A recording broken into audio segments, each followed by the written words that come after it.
Hello everyone, welcome to our channel the legal mind map. आज की हमारी video है इंटरनेशनल कॉपीराइट ऑर्डर के ऊपर और हमारा सब्जेक्ट है इंटेलेक्चुअल प्रॉपर्टी राइट्स। तो इसमें हम वीडियो में कवर करेंगे सेक्शन 41 से लेके 42 तक। So let's start our video. Let's come to the first slide.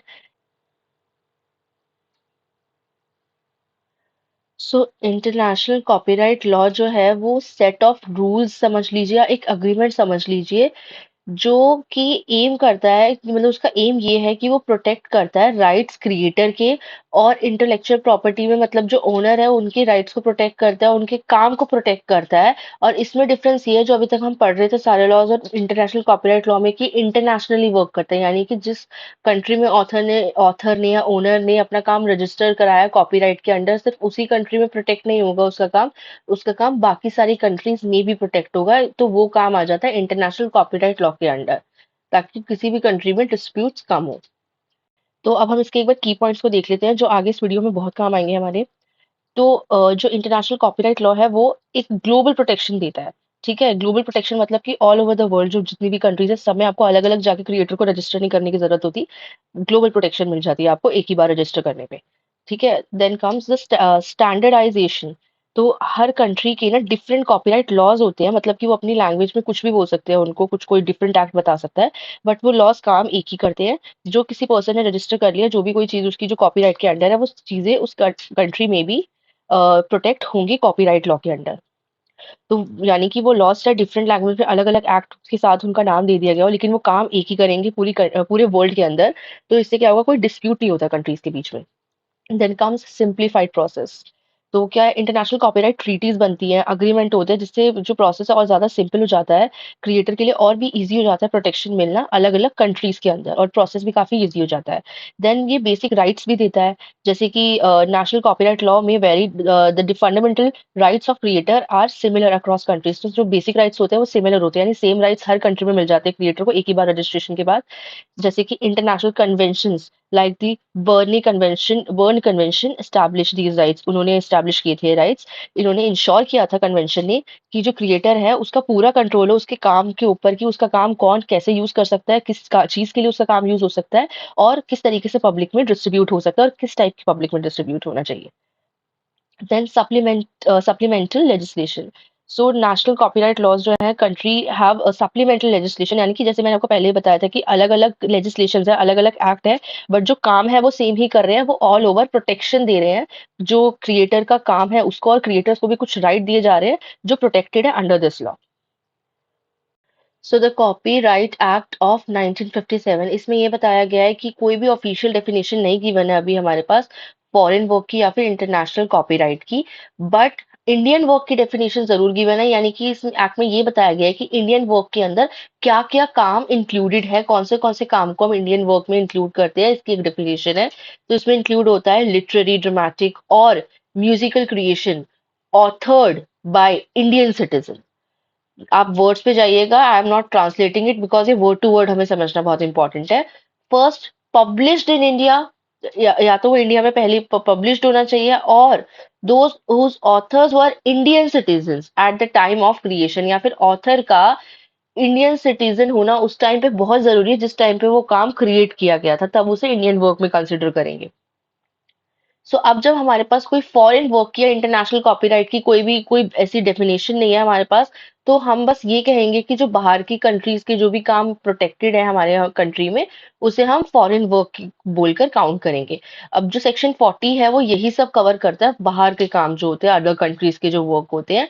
Chapter 9 of this act covering section 40 to 43, तो ये डील करते हैं section 40 to 43 international copyright matter से।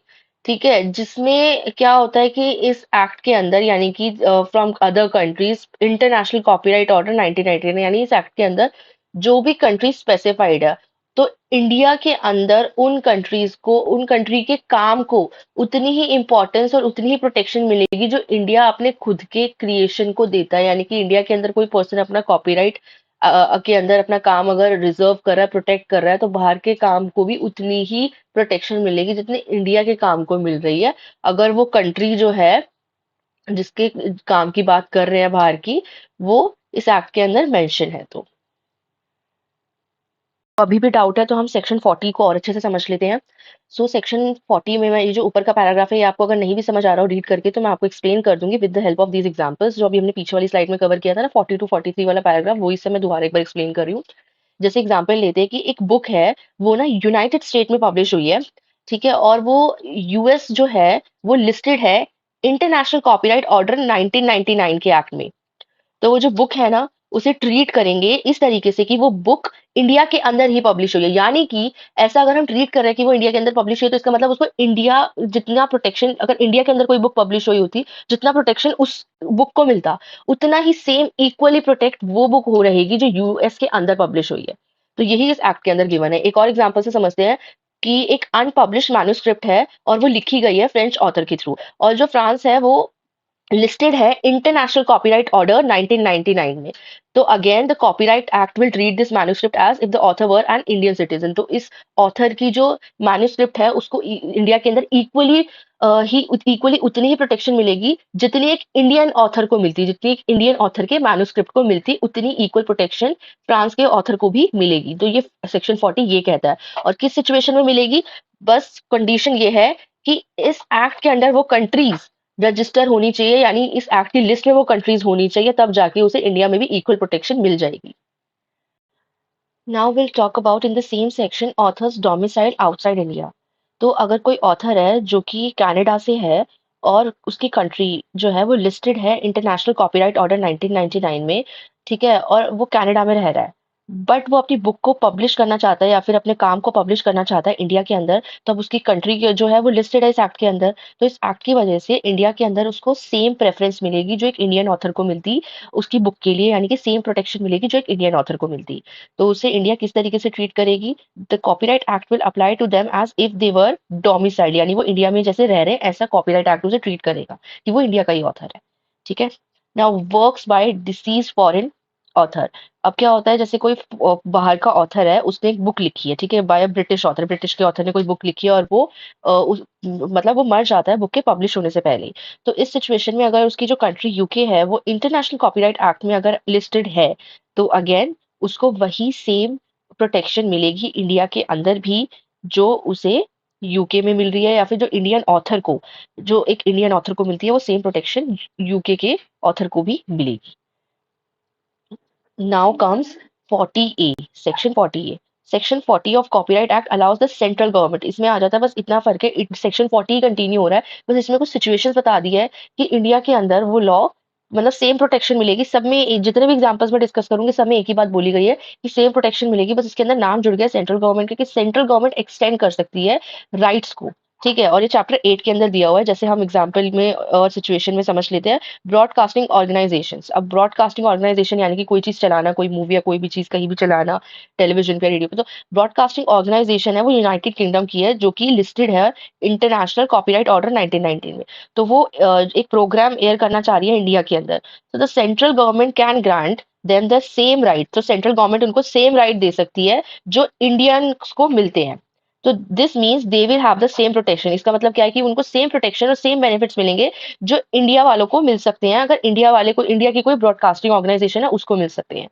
Then again next example is performances outside India. अगर कोई performance, जैसे for example कोई music concert है वो फ्रांस के अंदर हो रहा है और फ्रांस जो कंट्री है वो लिस्टेड है इंटरनेशनल कॉपीराइट ऑर्डर के अंदर, तो अगेन जो सेंट्रल गवर्नमेंट है वो अगर सेटिस्फाई हो जाती है कि फ्रांस ने एक एडिक्वेट प्रोटेक्शन दी थी ड्यूरिंग परफॉर्मेंस अपनी कंट्री के अंदर, तो वो एक्सटेंड कर देगी सेम प्रोटेक्शन कि अब इंडिया के अंदर अगर कोई इंडियन कॉन्सर्ट होता है, जो प्रोटेक्शन उस इंडियन कॉन्सर्ट को उसकी परफॉर्मेंस को मिलेगी वो सेम प्रोटेक्शन फ्रांस के कॉन्सर्ट को भी मिलेगी अगर वो इंडिया के अंदर परफॉर्म करता है। तो वाई, क्योंकि वो जो कंट्री है वो लिस्टेड है इंटरनेशनल कॉपीराइट ऑर्डर 1999 में। Then comes incorporated performance. If a dance performance is recorded, अगर कोई डांस परफॉर्मेंस है वो रिकॉर्ड होती है और वो पब्लिश होती है जर्मनी के अंदर, और अगर वो कंट्री जो है वो अगेन ऑर्डर के अंदर 1999 वाले ऑर्डर के अंदर लिस्टेड है इंटरनेशनल कॉपीराइट ऑर्डर के अंदर, तो सेंट्रल गवर्नमेंट जो है उसको ट्रीट करेगी कि जैसे वो इंडिया का ही डांस परफॉर्मेंस है या फिर वो इंडिया के अंदर ही पब्लिश हुआ इंडिया का ओरिजिनल वर्क है, और उसको सेम प्रोटेक्शन मिलेगी जो एक इंडिया के ओरिजिनल वर्क को मिलती। तो मैं आपको बार बार एक ही चीज रिपीट कर करके यही चीज समझाना चाह रही हूँ। Then comes unfix performance. Fix performance, जैसे कोई लाइव थिएटर की परफॉर्मेंस है वो ब्रॉडकास्ट हो रही है ब्रॉडकास्ट ऑर्गेनाइजेशन के थ्रू हेडक्वार्टर्ड इन ऑस्ट्रेलिया। अब a country includes in the international, वो कंट्री जो है वो इंटरनेशनल कॉपीराइट ऑर्डर 1999 में इंक्लूडेड है। So the central government grant कर सकती है उसको राइट्स इंडिया के अंदर भी सेम प्रोटेक्शन पाने की। ठीक है, जो सेम प्रोटेक्शन मतलब किससे कंपेयर कर रहे हैं हम, इंडिया के खुद की ओरिजिनल वर्क से प्रोटेक्ट कंपेयर कर रहे हैं हम, कि जो इंडिया के थिएटर परफॉर्मेंस को जो प्रोटेक्शन मिलती है कॉपीराइट के अंडर, वो सेम प्रोटेक्शन ऑस्ट्रेलिया के थिएटर परफॉर्मेंस को भी मिलेगी, because that country is listed under the act. Under the section, the International Copyright Order can apply Chapter 8 of Copyright Act. ठीक है, to foreign broadcast and performance इधर fully और partial, depend करता है कि वो फुली अप्लाई होगी या पार्शियली। ठीक है, सिचुएशन के ऊपर डिपेंड करता है। अब जो ड्यूरेशन है कि इंडिया भी उसके राइट्स को कब तक प्रोटेक्ट करेगा, वो जो ओरिजिनल कंट्री है, और जैसे एग्जांपल दे रही हूँ मैं सिर्फ, ठीक है, ड्यूरेशन वैसे ऑलरेडी तय होती है, मैं सिर्फ एग्जांपल दे रही हूँ। जो ओरिजिनल कंट्री है वो जैसे यूके है, वो अगर ड्यूरेशन रखती है उसके राइट्स को, उस चीज को प्रोटेक्ट करने की 20 ईयर्स तक, it is just an example. Duration already set होती है अकॉर्डिंग टू द लॉ। जिसमें एग्जांपल ये रख रही हूँ कि 20 ईयर्स तक वो प्रोटेक्ट करती है उस चीज को, उस परफॉर्मेंस को, या जो भी वो चीज है। तो इंडिया भी 20 से ज्यादा ईयर्स तक उस चीज को प्रोटेक्ट नहीं कर सकती। ओरिजिनल कंट्री जो ओरिजिन है उस जगह का, जो ओरिजिन है उस वर्क का, वो जितने टाइम तक, जिस ड्यूरेशन तक प्रोटेक्ट रखेगा काम को, इंडिया को भी उसी ड्यूरेशन तक प्रोटेक्ट रखना है, as long as it doesn't surpass the period specified in copyright act. और वो कम से कम कॉपीराइट एक्ट के अंडर वो पीरियड आना चाहिए, उसके लॉस को सरपास नहीं करना चाहिए। एडिशनली फुलफिलिंग सर्टेन फॉर्मेलिटीज, और फिर इन चीजों को, अगर ये जो आप बाकी कंट्रीज के अंदर भी प्रोटेक्शन चाहते हैं, तो इनको लॉज को, फॉर्मेलिटीज को, सब चीजों को प्रॉपरली फॉलो करना बहुत इंपॉर्टेंट है। जैसे अगर ये लिस्टेड इन एक्ट के अंदर, तो इंडिया के अंदर प्रोटेक्शन मिलना डिफिकल्ट है, same protection at least. So these many things they have to understand, like they have to take care. Now let's understand section 41। Section 41 कहता है, states that copyright in a foreign work, उसे किस तरीके से recognise करेंगे, ये बताया गया है। कि जब वो फॉरेन वर्क जो है, पहला तो कि वो क्रिएट होता है या फिर पहले पब्लिश होता है किसी ऑर्गेनाइजेशन के थ्रू, नॉट द ओनर, किसी ऑर्गेनाइजेशन के थ्रू, किसी ऑर्गेनाइजेशन के कंट्रोल में, तब उसे रिकॉग्नाइज किया जाएगा।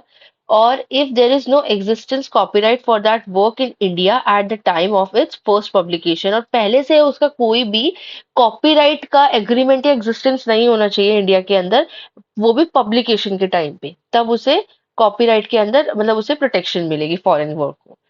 Then third, if the work is publish based on the agreement, जो वर्क है वो पब्लिश होना चाहिए अग्रीमेंट के according with the author that doesn't reserve the copyright to the author, or if according to section 17 of the act the copyright belongs to the organization as the first owner। तो जो organisation, अगर वो उसको जैसे एक तरीके से owner की जगह ऑर्गेनाइजेशन लॉन्च करे, तो दैट इज मच बेटर कि जो काम होता है फिर ओनर की जगह ऑर्गेनाइजेशन के काम को ही प्रोटेक्शन मिलती है इसके अंदर, यानी कि ओनर की जगह जो और कोई ऑर्गेनाइजेशन है, और वो जो ऑर्डर है 1999, उसके अंदर वो ऑर्गेनाइजेशन लिस्टेड है, तो उस काम को बहुत अच्छे तरीके से इंडिया के अंदर वैल्यू मिल जाती है, बिकॉज एक जो कोई पर्सन है, कोई ऑथर है या कोई ओनर है काम का, वो तो लिस्टेड हो नहीं सकता ऑर्डर के अंदर, लेकिन कोई ऑर्गेनाइजेशन अगर वो लिस्टेड होगी तो वो ज्यादा बेटर होता है, उस काम को आसानी से बहुत इजीली प्रोटेक्शन मिल जाती है। एग्जाम्पल से भी समझ लेते हैं, अगर एक बुक है वो पब्लिश की है एक इंटरनेशनल ऑर्गेनाइजेशन ने, ठीक है, इंडिया के अंदर वो इंटरनेशनल ऑर्गेनाइजेशन ने पब्लिश किया है, और उसका कोई कॉपीराइट नहीं है in India. So when it's first publish, जब वो पहली बार पब्लिश हुई थी, the agreement with the authors doesn't reserve the copyright to the author. तो जो ऑथर के साथ अग्रीमेंट है, उससे ये पता चलता है कि मतलब ऑथर ऑथर के पास कोई भी उसका कॉपीराइट का, कोई प्रोटेक्शन का कोई राइट नहीं है। हम जो राइट जो रिजर्व कर रहे हैं उस बुक के लेकर, वो ऑथर से नहीं कर रहे हैं, हम उस ऑर्गेनाइजेशन की वजह से उस काम को प्रोटेक्ट कर रहे हैं। So then the copyright in that book would belongs to the organisation, तो हम ऑर्गेनाइजेशन के राइट्स प्रोटेक्ट करेंगे, ना कि ऑथर के, क्योंकि हमारा अग्रीमेंट जो हुआ है वो ऑर्गेनाइजेशन के साथ हुआ है।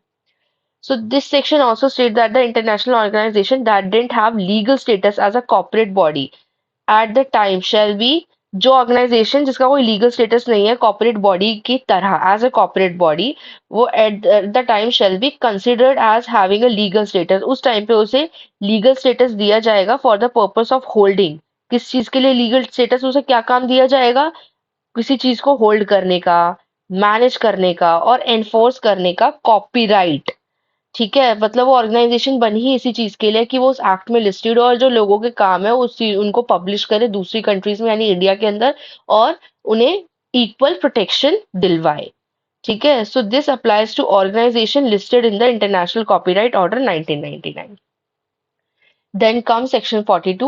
Section 42 of Copyright Act give the central government, अब section 2 समझ लो जैसे को तैसा, सेंट्रल गवर्नमेंट को ना ये अथॉरिटी देती है कि अगर आपने हमारे इंडियन वर्क को अपनी कंट्री में रिकॉग्नाइज नहीं किया या फिर प्रोटेक्ट नहीं किया, उसे equal protection, equal importance, equal weightage नहीं दी जो आप अपनी कंट्री के काम को देते हो, तो हम भी आपकी कंट्री के काम को प्रोटेक्शन नहीं देंगे, हम उसे इंडिया का काम कंसिडर नहीं करेंगे, हम भी अपना हाथ खींच लेंगे। इट्स जस्ट लाइक दैट कि आप भी हमारे काम को आगे बढ़ावा दीजिए, प्रमोट कीजिए और प्रोटेक्ट कीजिए, और हम भी आपके काम को प्रोटेक्ट करेंगे। तो it is just like maintaining a balance between the countries और among the countries.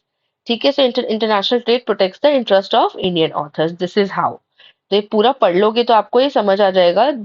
Then section 42A similar ही है, सेक्शन 42 के सेम चीज बताई गई है, बस इसके अंदर सेक्शन 42 में ए में फॉरेन ब्रॉडकास्टिंग ऑर्गेनाइजेशन की बात की गई है। पॉइंट सेम ही है कि वही सेम चीज होनी है कि if that country the other country will not protect Indian work then India will also not protect that other countries work. ठीक है, then section 43 requires that every decision made by the central government under chapter 8 of copyright act should be presented to both houses। अब जो भी central government की तरफ से decision लिया जाएगा वो दोनों हाउसेज में पहले प्रेजेंट होगा पार्लियामेंट के।